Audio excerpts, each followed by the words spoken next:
Okay, here's the testing. All right, so we're not going to spend a whole lot of time with this. This is actually one of the shorter labs, so we're going to go through this pretty quick. I turn this on, I make sure that I hook up my sensor over here, and I have all this stuff done. I took off my lockout and tag out. Everything's safe. I can turn this on, okay, and I can see that everything is moving. It's functioning the way I need in order to be able to make this test. Now, I have my two sensors over here, and what we want to talk about now, I don't need to do the whole lab for you, but what I do want to do is talk specifically about how we want to measure the things. For example, moving this out of the way so you can see better, we talked about horizontal, we talked about vertical, and then we talked about axial. Okay, what does all that mean and how do I get one, right? Okay, now what we want to talk about is our sensor being placed in the horizontal position. So that means that it is sitting horizontally. Okay, so it's sitting across. This is a horizontal line. This would be a vertical line, all right? So when we want to test it the first time, what we want to do is we want to do the H, which is going to be here. It's going to be horizontally. Now we're going to record that, and we're going to record a couple different things. We're going to record the peak, and we're also going to record root mean squared. Now let me talk very briefly about what that is. Root mean squared, that has to do with figuring out from the wave. Okay, the vibration is going to be, forces going one way and then another way. And then of course, when you look at that graphically, it's going to be a wave.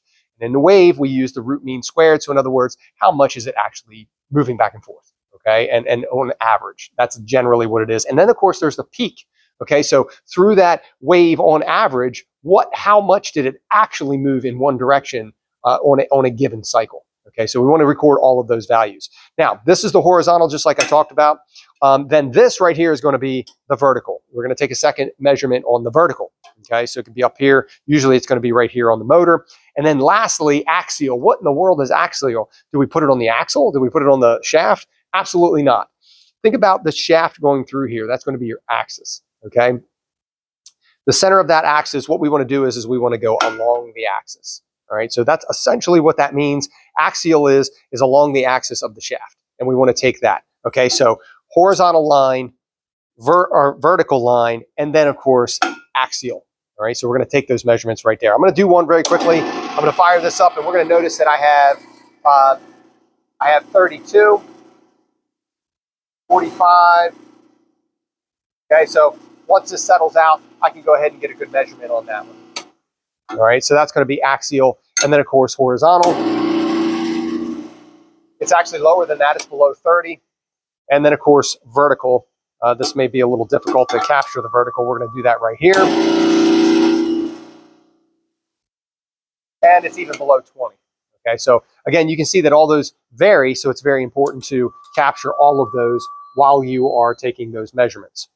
All right, so this one here, the only difference is that it's non-magnetic. Once you turn this on, it's kind of hard to see, but you actually got to get your hands on there. We're not going to set the system time.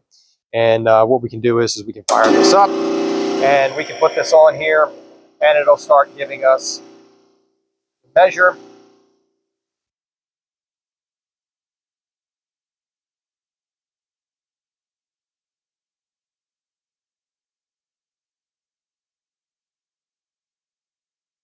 Okay, so in this particular case here, what it wanted is it wanted to feel amount of pressure that's being pushed on here to know that, hey, I have enough contact here to say that this is going to be an accurate measurement. And then during that time that I'm holding it there, it is taking its reading, and then it's actually going to provide you with all of the information, including actually the temperature. Those things are actually important too sometimes, and so to collect all that information. All right, so that's how you're going to do it. You have to come in here and do that lab, and you're going to be using the documentation that we have here to go ahead and set this up. And then, of course, after you get done doing the lab, you've collected all the data. Good idea to talk to me, your instructor, and then what we'll do is we'll get the hey, go ahead, you can do this, and then we'll tear this down, and then we'll get everything put away for the next person. All right.